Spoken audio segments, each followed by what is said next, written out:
안녕하세요. 3월 8일 KB 리서치 모닝 미팅 시작하겠습니다. 먼저 전일 증시 동향 살펴보겠습니다. 김지원 의원입니다. 네, 안녕하세요. 시황팀 김지원입니다. 전일 증시 동향 정리하겠습니다. 전일은 무난했던 파월 발언과 베이지북의 경기 평가에 상승 출발했지만 코스피는 상승폭을 반납했고 코스닥은 1% 가까이 하락 마감했습니다.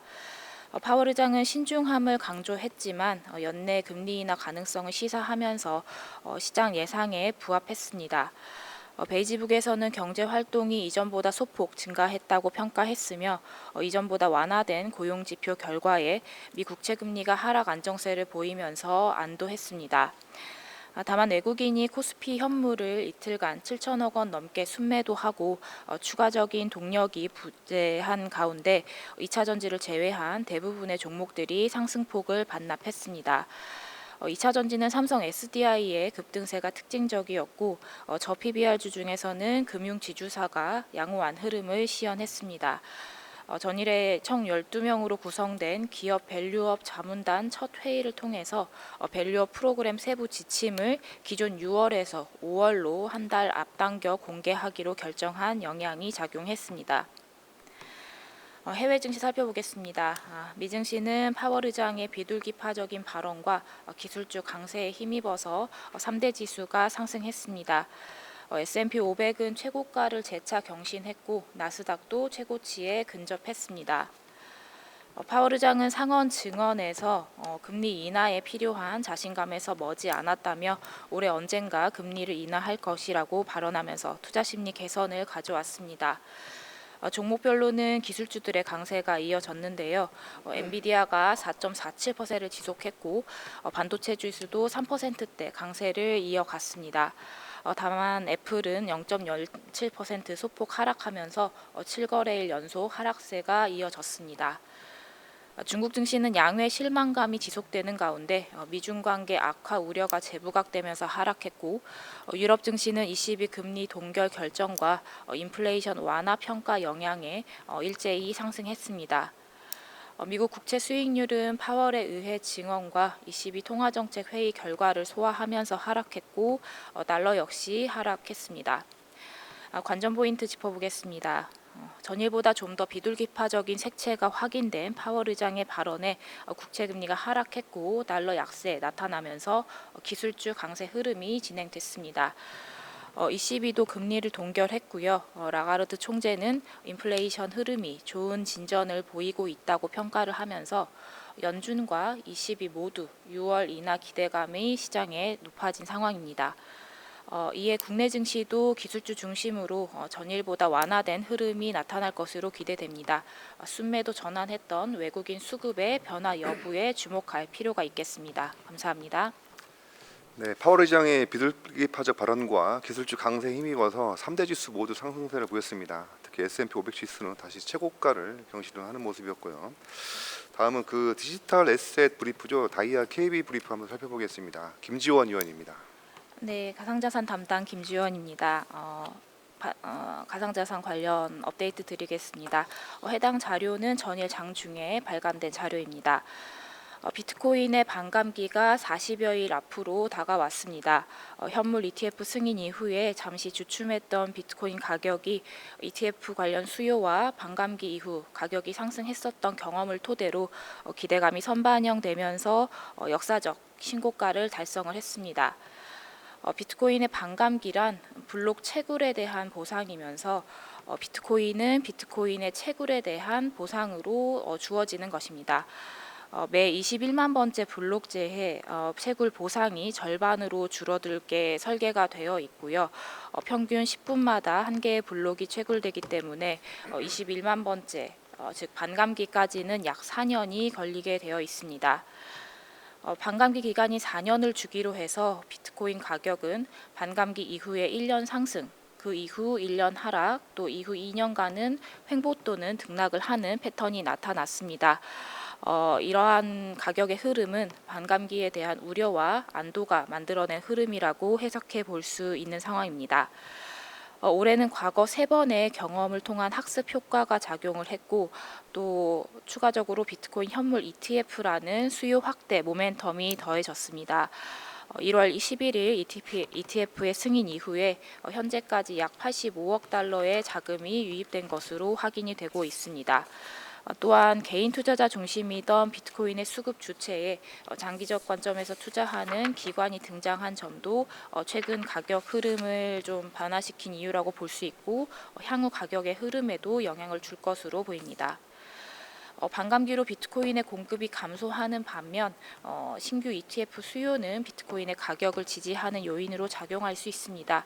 하지만 향후에 출회 가능한 물량들이 좀 남아 있는 점은 고려할 필요가 있겠습니다. 향후 출회될 수 있는 잠재 물량으로는 마운트 국스의 비트코인 물량과 제네시스의 GBTC 물량, 그리고 미국 법무부의 몰수 비트코인 매각 물량 등이 있습니다. 이러한 물량들이 매도 압력으로 작용할 수 있다는 점을 염두에 둘 필요가 있겠습니다. 감사합니다. 네, 비트코인의 반감기가 약 40여일 앞으로 다가왔습니다. 현물 ETF 승인 이후에 잠시 주춤했던 비트코인 가격이 다시 시간 상승세를 보여주고 있는데요. 이 반감기라는 거는 이제 블록 체결에 대한 보상이 절반으로 이제 줄어드는 시간을 의미하는데요. 참고로 이제 비트코인 블록을 체결할 때마다 비트코인으로 이제 보상을 해주는 거죠. 그래서 이 4년에 한 번씩 이제 반감기가 돌아온 거고, 이로 인해서 최근에 비트코인이 최고가를 경신하는 그런 모습을 보여주고 있다는 그런 김지원 의원의 코멘트였습니다. 자, 다음은 와이솔 목표주가 상향 코멘트 들어보겠습니다. 이창민 의원입니다. 네, IT 애널리스트 이창민입니다. 와이솔의 실적 개선 흐름이 본격화되고 있습니다. 투자액은 바이 유지하며 목표 주가를 11,000원으로 10% 상향 조정합니다. 목표 주가 상승 이유는 주요 소재 가격 하락, 그리고 내재화를 통한 원가 구조 개선, 전방 수요 회복에 따른 가동률 개선을 반영해서 10년 평균 ROE 추정치를 상향 조정했기 때문입니다. 현 주가가 목표 주가 대비 가지는 상승 여력은 55% 수준이고요. 와이솔의 1분기 실적은 영업이익 76억 원, 영업이익률 6.9%로 추정이 되어서 컨센서스 상회할 전망입니다. 명확한 실적 개선 흐름이 확인이 되고 있습니다. 앞서 말씀드린 것처럼 전방 고객사 원재료 관련된 이제 수익성 개선 흐름이 나타나고 있는 것과 더해 전방 고객사 쪽에서도 재고 조정이 종료됨에 따라 가동률이 빠르게 개선이 되고 있습니다. 특히 이제 삼성전자랑 중화권 기업들 주요 고객이 이렇게 된다고 보시면 되는데, 삼성전자의 매출 비중이 55에서 60% 된다고 보시면 될 것 같습니다. 근데 이제 아시다시피 갤럭시 S24가 현재 판매 호조를 보이고 있어서 삼성전자의 매출 개선세가 돋보이고 있는 상황입니다. 24년 연간 실적도 영업이익률 6%로 전년과 전전년 대비 대폭 개선될 것으로 예상을 하고 있습니다. 이제 파미드 아이템 공급 일정이 밀린 것은 아쉽지만 이제 고부가 HS 필터 탑재 모델 수는 3, 4년 연속 지속 확대되고 있고, 이에 따라 ASP가 증가하고 있는 점 긍정적입니다. 또한 이제 향후에 AI폰 확산으로 플래그십 스마트폰 비중 증가할 것으로 예상이 되는데, 삼성전자 플래그십 모델 판매량 개선에 따른 수혜가 기대됩니다. 이상입니다. 네, 와이솔에 대한 투자 의견 바이를 유지를 하며 목표 주가를 11,000원으로 10% 상향 조정하겠습니다. 주요 소재의 가격 하락 및 내재화를 통한 원가 구조가 개선이 되고 있고, 두 번째는 전방 수요 회복에 따른 가동률 개선을 반영을 해서 향후 10년간 평균 ROE 추정치를 기존 추정치 대비해서 약 1.1% 포인트 상향 조정을 하도록 하겠습니다. 참고로 와이솔의 1분기 실적은 매출액 1,095억 원, 영업이익 76억 원을 예상을 하고 있습니다. 자, 바로 이어서 메세이상 한번 살펴보겠습니다. 김현겸 의원입니다. 네, 메시지 사항에 대해서 말씀드리겠습니다. 2023년 실적은 매출액 508억 원, 영업이익 111.7억 원을 기록을 했습니다. 매출액은 32.6%, 영업이익은 30.6% 성장을 했습니다. 당기순이익은 55.5억 원으로 전년 대비 20.5% 감소를 했는데요. 이것은 작년 3월 스펙 상장을 하면서 스펙 상장 비용 33.8억 원, 그리고 신규 사업 비용 증가가 원인입니다. 2024년 예상 실적은 매출액 665억 원, 영업이익 143억 원으로 추정이 되는데요. 이건 역시 2023년 대비 30.9%, 28% 성장하는 수치라고 말씀을 드리겠습니다.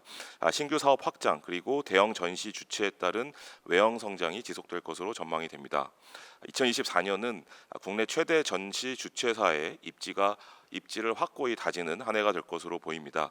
올해 9월에 국방부 육군본부가 공식 후원하는 국내 최대 국제 지상무기 전시회인 대한민국 국제방위산업 전시회 카덱스 2024가 9월에 개최가 됩니다. 역대 최대 규모인 50개국 이상의 해외 군소요 결정권자가 참석할 이고요. 이로써 글로벌 방산 기업과의 네트워킹 구축 그리고 비즈니스 장이 될 수 있도록 구성하여서 K방산의 위상을 격상시키는 글로벌 방산 전시회가 될 것으로 보입니다. 또한 그 다음 달인 10월에는 미국 보건의료 정보관리 시스템협회와 함께 의료 IT 학회인 힘스 에이펙 2024가 개최가 됩니다. 이번 행사는 기존 메세이상이 매년 개최하는 국내 최고 수준의 의료 산업 박람회인 K하스피탈 헬스테크라는 그런 박람회를 기존에서 메세이상이 주최를 하고 있었는데요. 이것과 동기간에 개최를 하면서 시너지를 극대화할 전망입니다. 이와 같은 글로벌 규모 전시 주최를 통해서 사업 역량을 강화하고 또 레퍼런스 확보를 하면서 국내 최고 전시 주최사로 입지가 강화될 전망입니다. 두 번째로 다양한 신규 사업에 주목하셔야 되는데요. 2023년 하반기부터 시작한 PCO를 통해서 이제 B2C 중심에서 이제 B2B 중심의 국제 회의를 개최하는 영역으로 사업 영역을 확대를 하는 상황이고요.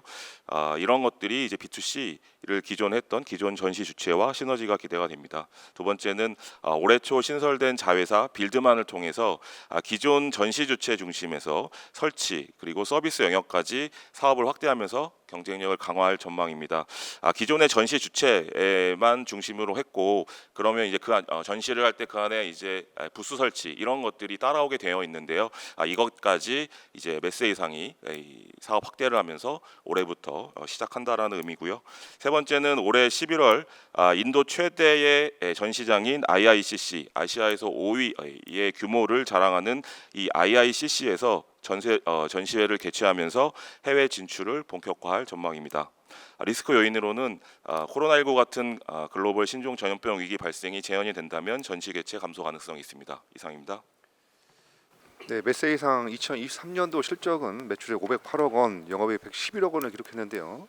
전년도 대비 각각 30% 이상 큰 폭의 성장을 기록을 했습니다. 올해 실적도 역시 매출액은 665억 원, 영업이익 143억 원을 예상을 하는데요. 신규 사업 확장과 대형 전시 주체에 따른 외형 성장이 지속될 것으로 전망을 하고 있습니다. 자세한 내용은 레포트를 참조 부탁드립니다. 자, 오늘 마지막으로 미국 주식 포트폴리오 점검 한번 해보겠습니다. 김세환 의원입니다. 안녕하세요. 미국 주식 종목 담당 김세환입니다.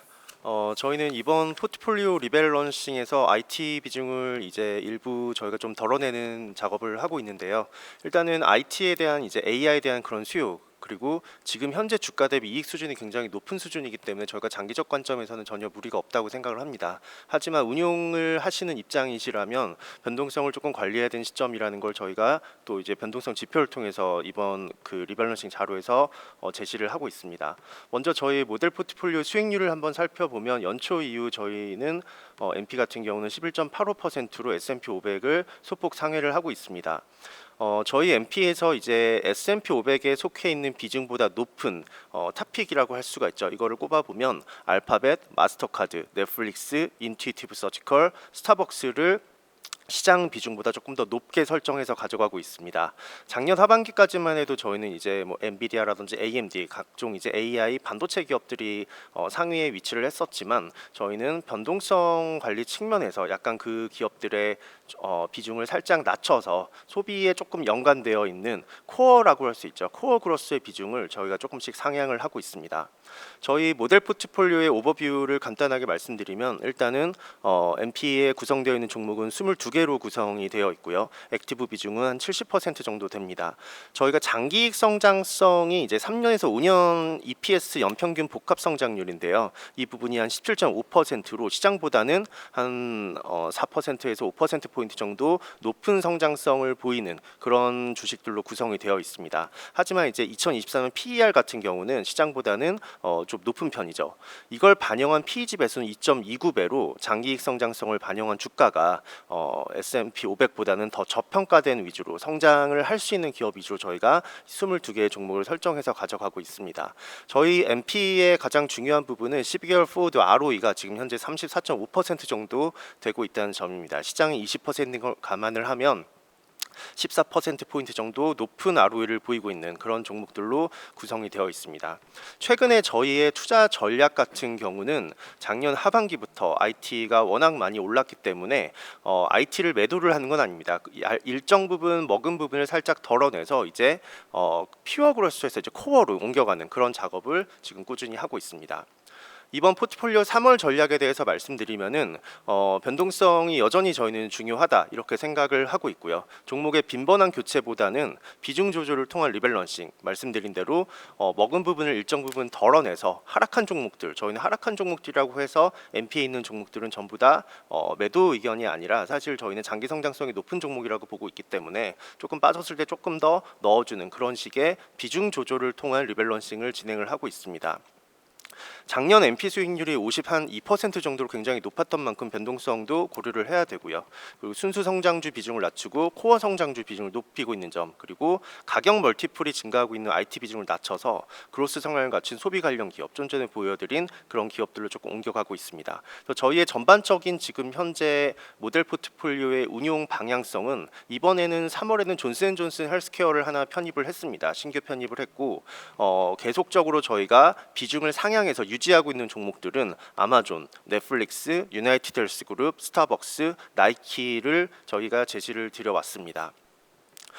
이번 실적 4분기 리뷰를 통해서 저희가 비중을 확대하거나 축소했던 종목들을 제시를 드렸었는데요. 이번 실적은 굉장히 양호했습니다. 2월 말 기준으로는 S&P 500 기업의 한 97%가 실적을 발표했는데 어닝 서프라이즈 비율은 73%, 매출 서프라이즈는 64% 정도가 나왔습니다. 저희가 이제 바텀업 밸류에이션을 중점적으로 한번 보면서 저희가 비중이나 확대, 축소 또는 유지를 제시를 드렸었는데요. KB증권 팔로잉 종목 중에서 운용 비중 확대 종목으로는 어프라이드 머티리얼즈, 알파벳, 넷플릭스, 치폴레, 존슨앤존슨, 유나이티드 헬스그룹이 있고 비중 유지 종목, 과거에 저희가 비중을 좀 상향했지만 꾸준히 가져가고 있는 종목들은 마이크로소프트, ASML, 나이키, 스타벅스, 아마존을 제시를 드렸습니다. 그리고 밸류에이션 관점에서 일부 비중을 덜어낼 종목으로는 서비스나우, 인투이티브 서지컬, AMD, 엔비디아 모두 다 그 실적은 굉장히 좋게 나왔습니다. 하지만 주가가 저희가 생각했던 이익 수준 대비 주가가 조금 더 올라온 부분은 살짝 덜어내야 된다. 이제 이런 제시 의견을 드리기도 했습니다. 마지막으로 저희가 이제 IT 섹터에 대해서 이제 고평가 구간이라고 생각을 하고 있는 거는 뭐 미래에 대한 트렌드나 이런 부분보다는 사실 운용 관점에서 밸류에이션 멀티플 관점에서 제시를 드리고 있는 부분인데요. 강하게 주가 상승이 나타났던 만큼 그만큼 이제 주가도 고평가 영역으로 접어들기 시작했다고 판단을 하고 있습니다. IT 섹터의 12개월 선행 PBR 같은 경우는 최근 자본 대비 이익 수준을 상회를 하기 시작을 했습니다. 이는 이제 이익 수준보다 주가가 더 가파르게 오르고 있음을 의미하고 있기 때문에 포트폴리오 내에서 IT 비중을 저희는 일부 덜어내고요. 지난 2021년 7월 기준 IT 섹터의 12개월 포드 ROE는 37.4%로 시장보다 매우 높은 수준을 나타냈으나 2024년 2월 정도엔 최근이죠. 31%로 6.4%포인트 하락했습니다. 자본 대비 이익이 하락했는데 반대로 자본 대비 주가는 저점 6.1배에서 8.6배까지 상승하면서 저희가 과거에는 IT를 굉장히 여유롭게 늘리고 있었던 시점이라면 지금은 조금 더 조심스럽게 신중하게 올리거나 아니면은 유지 아니면 일부를 좀 덜어내는 전략을 취해야 된다고 생각을 합니다. 자세한 내용은 리포트를 참고해 주시기 바랍니다.